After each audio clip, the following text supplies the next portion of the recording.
আজকে আমরা দেখবো হচ্ছে স্কেল টুলসটা নিয়ে। স্কেল টুলসটা কিভাবে কাজ করে সেটার জন্য আমি যদি প্রথমে একটা শেপ নেই, নেওয়ার পরে জাস্ট আমি এটাকে স্টক থেকে ফিল কালারের মধ্যে নিয়ে গেলাম। এখান থেকে আমি কালারটা চেঞ্জ করে দিচ্ছি। আমি স্কেলের মধ্যে জাস্ট প্রেস করার পরে যখন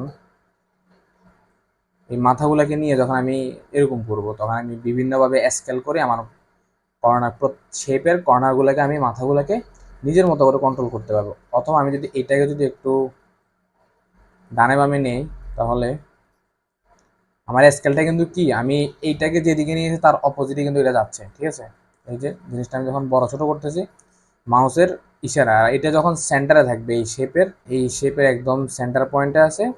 অ্যান্ড এখন আমি যাই কাজ করবো সব সেন্টার থেকে এটাকে বড় ছোট করতে পারবো। অথবা আমি এখান থেকে যদি একটা ইলিশ টুল নেই, ইলিশ টুল নেওয়ার পরেও আমি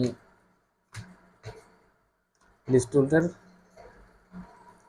ইলিশ টুলটাকে আমি এভাবে করে কাজ করতে পারবো স্কেল দিয়ে। জাস্ট এভাবে করে এটাকে আর একটু বড় ছোট করে, মানে যখন যেটা যেভাবে প্রয়োজন ওভাবে করে আমি এটাকে ইউজ করতে পারবো। এই হচ্ছে স্কেল টুলস। এর পরবর্তীতে আরেকটা টুল আছে, সেটা হচ্ছে শেয়ার টুলস। শেয়ার টুলসটা যদি নর্মালি শেপের উপর যদি এটা কাজ করে, তখন হচ্ছে আপনার এটা এভাবে করবে, মানে বিভিন্ন ধরনের শেপের যে কর্নারগুলোকে আঁকা বাঁকা করা লাগে এই যে উপরের দিক নিচের দিক থেকে, এটা এইভাবে কাজ করতেছে। ঠিক আছে, এখন জিনিসটা আপনি কিসের উপর খাটাবেন? নর্মালি আমি একটা টি শার্ট ডিজাইন নিয়ে আসছি, তো টি শার্ট ডিজাইনের উপরে যদি এটাকে প্রয়োগ করতে যাই, তখন দেখা যাবে আমি টি শার্ট ডিজাইনের উপরে এভাবে করে এটাকে এইভাবে করে আমি এটা খুব সহজে জাস্ট এই টুলসে থাকা অবস্থায় খুব সহজে আমি এটাকে এইভাবে করে কন্ট্রোল করতে পারবো। এইভাবে করলে কিন্তু দেখেন একটা জিনিস কিন্তু থ্রিডি একটা ভাইব আসছে না, মানে মনে হচ্ছে যে আমার জিনিসটা এটার উপর অন্যভাবে মুভ করে আছে। যখন মুভ আপ করে মুভ আপের মধ্যে এই জিনিসটা দেখা যায়। অথবা আপনি চাইলে অন্যভাবে পজিশন করতে পারেন, নো প্রবলেম।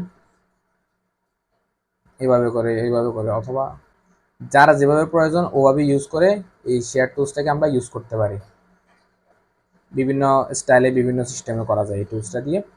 অথবা আপনি যে কোনো শেপের মধ্যেও চাইলে এই কর্নারগুলোকে এইভাবে করে জাস্ট একটা শেপ, এখন এটা যদি আপনি পাথ দিয়ে করতে যান, যদি আমি ডিরেক্ট সিলেকশন টুল দিয়ে যখন আমি এগুলো করতে যাবো তখন আমার এটা টাইম লাগবে। হ্যাঁ, তো তার থেকে ভালো আমি যদি শেয়ার টুলসের মাধ্যমে যদি করি, তাহলে আমি এটা খুব সহজেই করতে পারবো।